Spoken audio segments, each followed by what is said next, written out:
ঐতিহাসিক Lords test. দুর্ভাগ্য ভারতবাসীর, এই লর্ডস টেস্টটা ভারত হেরে গেল। বেয়ারেস্ট অফ মার্জিন, মাত্র 22 রানের ব্যবধানে হেরে গেল ভারতীয় ক্রিকেট দল। কিন্তু এই হার লজ্জার নয়, এই হার বরং গর্বের। কারণ আজকে ভারত যেরকম ক্রিকেট খেলেছে, যেরকম ফাইট দেখেছে, স্যালুট জানাই সমস্ত ভারতের প্লেয়ারদের। বিশেষ করে 3 জন ভারতীয় প্লেয়ার যাদের জন্য সত্যি গর্ব হচ্ছে আজ। সেটা হলো রবীন্দ্র জাদেজা, জাসপ্রীত বুমরা এবং মোহাম্মদ সিরাজ। এই 3 জনের ফাইট ভারতবাসী অনেক দিন মনে রাখবে। হয়তো আমরা এই টেস্টটা হেরে গেলাম, ভারতীয়রা হেরে গেল 22 রানে, জয়লাভ করলো ইংল্যান্ড, কিন্তু আসল জয়লাভ করলো টেস্ট ক্রিকেট। আমরা সকলেই জানি কেন টেস্ট ক্রিকেটকে এত বড় মাপের একটা ক্রিকেটীয় ভার্সান বলা হয়। সেটা হয়তো প্রমাণ করে দিল এই লর্ডসের তৃতীয় টেস্ট, যেটা ভারত এবং ইংল্যান্ডের মধ্যে অনুষ্ঠিত হয়ে গেল। আর সেই টেস্টে দুর্ভাগ্যভাবে হেরে গেল ভারত। যদি আমি ম্যাচের কথায় আসি, পঞ্চম দিন ম্যাচটা শুরু হয়েছিল কীরকম কন্ডিশানে। ভারতের হাতে রয়েছে 6 উইকেট, 138 রান মতো চেস করার দরকার ছিল। কোন দিকে দল যাবে, কোন দিকে ম্যাচ যাবে, সেটা কিন্তু আমরা কেউ জানতাম না। মেবি ইন্ডিয়া জিততে পারত, মেবি ইংল্যান্ড জিততে পারত। টেস্টটা ড্র হওয়ার চান্সটা একেবারেই কমে গিয়েছিল। সেটা সম্ভবত কমে গিয়েছিল ভারত যখন ইংল্যান্ডকে তৃতীয় ইনিংসে অল উইকেট করে দিয়েছিল 193 রানে। অর্থাৎ ভারতের জয়ের জন্য দরকার ছিল মাত্র 194 রান। সেইখান থেকে চতুর্থ দিনের সন্ধ্যাবেলা ভারত হঠাৎ করে বেশ কয়েকটা উইকেট হারিয়ে ফেলে।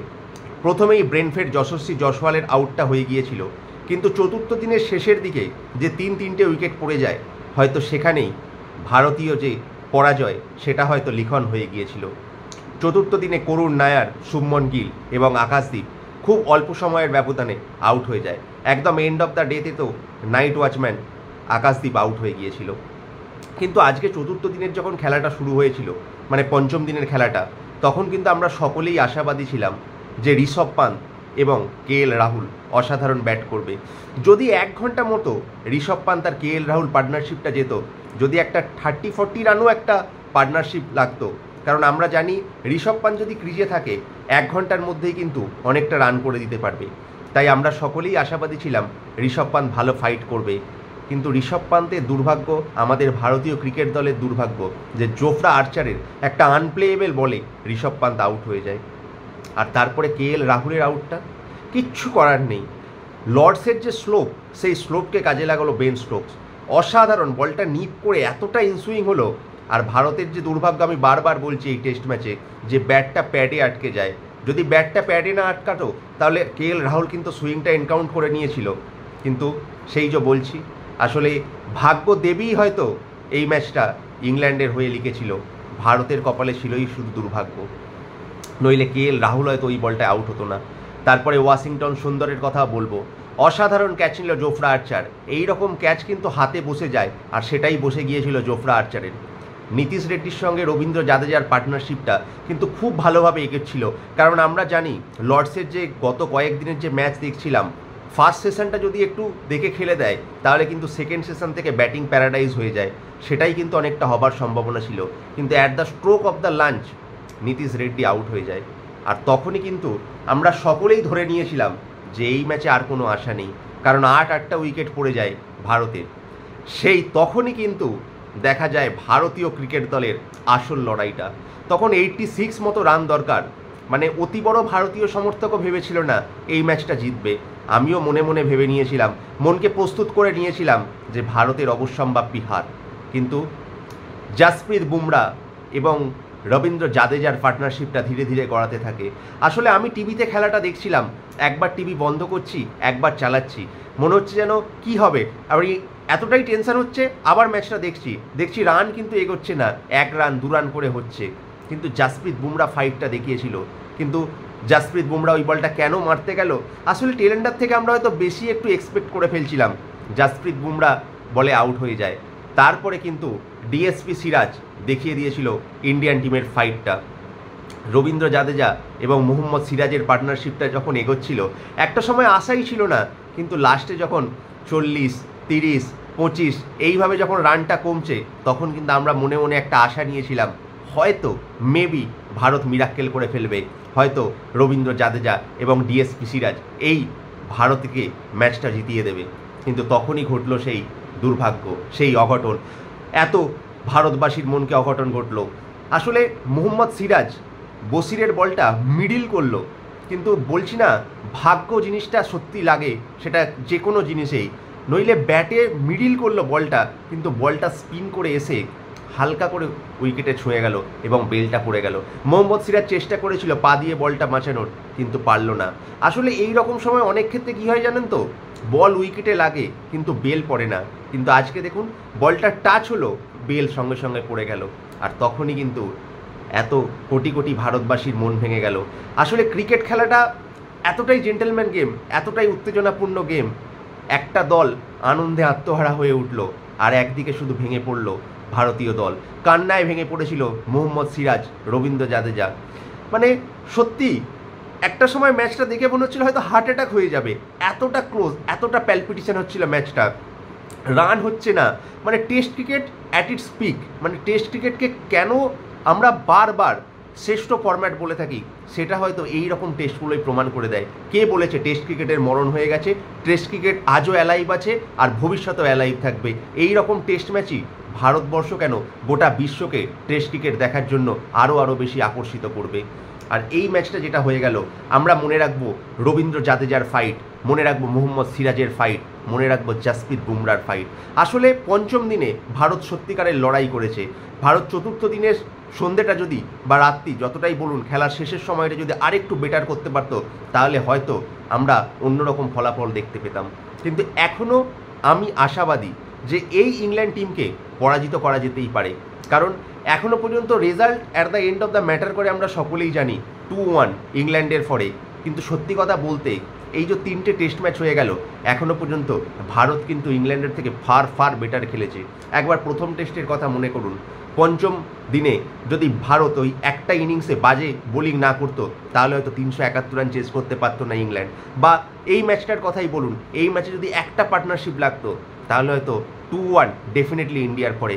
কিন্তু আমরা চতুর্থ টেস্টে যাচ্ছি 2-1 ডাউন হয়ে। কিন্তু এখনও আমরা আশাবাদী, যদি ভারতীয় টিম বেটার ক্রিকেট খেলে, ভারতীয় টিম যদি নিজের পারফরমেন্স প্রতি সুবিচার করতে পারে, এই ইয়াং ব্রিগেড যেরকম খেলছে, তাতে কিন্তু এই ইংল্যান্ড টিমকে পরাজিত করা যেতেই পারে। সত্যি কথা বলতে আজকের ম্যাচটা ভারত হেরে গেল, কিন্তু মন হৃদয় জিতে নিল এই 11 জন ভারতবাসী। আর ইংল্যান্ড প্লেয়াররা এবং ইন্ডিয়ান প্লেয়ারদের মধ্যে এতটা স্লেজিং, এতটা উত্তেজনাকর পরিবেশ, সেটা কিন্তু তৈরি হয়েছিল তৃতীয় দিনের যে at the end of the মোমেন্টে যখন জ্যাক ক্রলি এবং বেন ডাকেট খেলতে আসে। তখন কিন্তু ভারতীয় 11 জন আক্রমণ করছিল, স্লেজিং করছিল ইংল্যান্ডকে। ইংল্যান্ডের ক্যাপ্টেনও সেটা ফিরিয়ে দেয়। যখন ইন্ডিয়ান ব্যাটসম্যানেরা ব্যাট করতে থাকে, ঋষভ পান্ত যখন আউট হয়, KL রাহুল এবং ওয়াশিংটন সুন্দর সকলকে স্লেজিং করে। একটা সময় তো ব্রাইডন কার্সের সঙ্গে রবীন্দ্র জাদেজার যে রানের সময় ধাক্কা লাগে, সেখানে কিন্তু কারোই দোষ ছিল না, কিন্তু তাও ব্রাইডন কার্স রিয়্যাক্ট করে। আসলে এটাই হচ্ছে ক্রিকেটীয় একটা খেলার যে আনন্দদায়ক। ক্রিকেটীয় একটা লিমিটের মধ্যে তুমি যদি স্লেজ করো, তাহলে সেটা আকর্ষিত করে। এই রকম ফাইটই দর্শকরা দেখতে চায়। আর সেখানে কিন্তু ইংল্যান্ডের যে স্লেজিং, সেটা কিন্তু ভারতকে কিছুটা পিছুতে ফেলে দিয়েছিল। কারণ ভারতীয় যে captain Shubman Gill, definitely expect করতেই হবে, শুভমন গিল যেহেতু স্লেজ করেছে, শুভমন গিল যখন ব্যাট করতে নামবে, তখন কিন্তু শুভমন গিলকে স্লেজ করা হবে। ভারতীয় ক্যাপ্টেনকে কিন্তু এই লর্ডস টেস্টে একেবারেই কোনো সময়ের জন্যই থিতু দেখায়নি।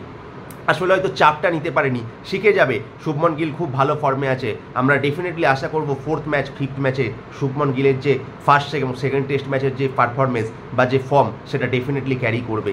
তো যাই হোক, আর বেশি কিছু বলার নেই, কারণ এই ম্যাচ নিয়ে যতই বলবো ততই মন খারাপ হবে। আজকে যখন ভিডিওটা বানাচ্ছি, আমার গতকালই ভিডিওটা বানাবার ইচ্ছে ছিল, কিন্তু আমি বানাতে পারিনি, এতটাই আমি আপসেট হয়ে গিয়েছিলাম।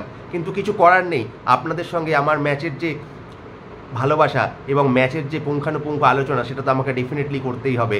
তাই এই ম্যাচ নিয়ে আমি আর বেশি কিছু বলছি না, কারণ এই ম্যাচ দর্শকরা দেখেছেন কতটা ক্লোজ হয়েছে, কতটা ক্লোজ ফাইট হয়েছে, সেটা সকলেই জানেন। আমাদেরকে এখন এই পজিটিভ দিকটা নিয়েই আমাদেরকে এগিয়ে যেতে হবে 4th টেস্ট ম্যাচের দিকে, কারণ হাতে এখন কিছুটা সময় আছে। 23 তারিখ থেকে শুরু হচ্ছে 4th টেস্ট। ভারতীয় দলকে ডেফিনেটলি রিগ্রুপ করতে হবে। এই ধরনের হারগুলোকে আসলে যত তাড়াতাড়ি সম্ভব ভুলে যেতে হবে। এই ধরনের হারকে ভুলে গিয়ে ডেফিনেটলি রিগ্রুপ হয়ে 4th টেস্ট এবং 5th টেস্টের দিকে দিকে আমাদেরকে ফোকাস করতে হবে, কারণ এখনও কিন্তু সিরিজ শেষ হয়নি। 2-1 আমরা পিছিয়ে আছি, কিন্তু লাস্ট দুটো টেস্ট ম্যাচ জয়লাভ করলে আমরা কিন্তু 3-2 সিরিজ জিততে পারবো। ডেফিনেটলি সেই দিকেই আমাদেরকে সকল ফোকাস করতে হবে। আর একটা কথা আমি বলছি যে আর একজন প্লেয়ারকে সত্যি কথা বলতে সম্মান বেড়ে গেল রবীন্দ্র জাদেজার জন্য। এখনও কিন্তু অনেকেই বলবে যে রবীন্দ্র জাদেজাকে ক্রিটিসাইজ করবে, কেন আরেকটু অ্যাগ্রেসিভ ব্যাটিং করলো না, কেন আরেকটু অ্যাটাকিং ব্যাটিং করলো না। কিন্তু একবার আপনারা ভাবুন তো, যখন রবীন্দ্র জাদেজা জাসপ্রীত বুমরা এবং সিরাজকে নিয়ে খেলছিল, তখন কিন্তু স্টোকস সবসময় বাউন্ডারি ধারে কিন্তু ফিল্ডার রেখেছিল। আসলে জাদেজা কিন্তু ঋষভ পান্তের মতো স্ট্রোক প্লেয়ার নয়, এটা আপনারা মানতেই হবে। জাদেজা তাই নিজের প্রতি একটা ডেফিনেটলি কনফিডেন্স থাকতে হবে যে ক্লিয়ার করবো গ্রাউন্ডটাকে। আর দরকারও ছিল না, আসলে আমরা ভারতীয়রাই হয়তো এরকম যে ম্যাচটা যদি জিতিয়ে দিতে পারতো তাহলে আমরা হয়তো এই কথা বলতাম না। কিন্তু তাও অনেকে কটূক্তি করবে, অনেকে জাদেজাকে ক্রিটিসাইজ করবে কেন অ্যাটাকিং ক্রিকেট খেললো না। কিন্তু হ্যাটস অফ টু জাদেজার এই পারফরমেন্স বহু বছর ধরে মনে রাখা হবে। জাদেজা, সিরাজ এবং বুমরার এই যে অতিমানবীয় পারফরমেন্স, সত্যি কথা বলতে এই টেস্ট ম্যাচটা হেরে গেলেও কিন্তু গর্ব করে আমরা হেরেছি, আমরা ফাইট করেছি, আমরা লড়েছি। আমরা না লড়ে 1 ইঞ্চিও জমি কিন্তু ইংরেজদের দিয়ে আসি না। মনে রাখবে রবীন্দ্র জাদেজার ফাইট। আর একজনের কথা বলতে হবে, ইংল্যান্ড ক্যাপ্টেন। কি ডেডিকেশান, কি অ্যাটিটিউড বেন স্টোকসের। মানে বেন স্টোকস অনেক সময় চোটের জন্য বল করতে পারে না, কিন্তু গতকালের ম্যাচটা দেখলেন, একটা সময় টানা 9 ওভার 10 ওভার এরকম কন্টিনিউ বল করে গেছে। মানে ডাই হার্ড অ্যাটিটিউড। এই ম্যাচটা আমাদের জিততেই হবে। এবং পোস্ট ম্যাচ কনফারেন্সে বলেছিল, যখন আমাদের দুজন ওপেনারের উপর 11 জন ভারতীয় অ্যাটাক করেছিল, স্লেজিং করেছিল, তাদেরকে তো ডেফিনেটলি ফিরিয়ে দিতে হবে। তাই সত্যি কথা, Ben Stokes real captain. Ben স্টোকসের এই অ্যাটাকিং মাইন্ডসেট কিন্তু খুব ভালো লেগেছে। যতই বেন স্টোকস অপোনেন্ট প্লেয়ার হোক, বেন স্টোকসের এই ধরনের ক্রিকেটীয় পারফরমেন্স এবং ক্রিকেটীয় যে রাইভালারি, এটাই হয়তো এই টেস্ট সিরিজে আরও অনেক বেশি জমিয়ে দেবে। তাই ডেফিনেটলি আমার ভিডিওটা কেমন লাগলো বন্ধুরা একটু কমেন্ট করে জানাবেন। আর জাদেজার পারফরমেন্সটা আপনার কেমন লেগেছে, কি আরেকটু অ্যাটাকিং ব্যাটিং করা দরকার ছিল, একটু কমেন্ট করে জানাবেন বন্ধুরা। আর গতকালের ম্যাচ আপনারা তো সকলেই দেখেছেন, কীরকম এনজয় করলেন। Test cricket at it's best. Test cricket নিয়ে 2-4 কথা বলুন না কমেন্টে, তাহলে অবশ্যই ভালো লাগবে। তাই বন্ধুরা আর বেশি ভিডিওটা বাড়াচ্ছি না, রোজকার মতো একই কথা।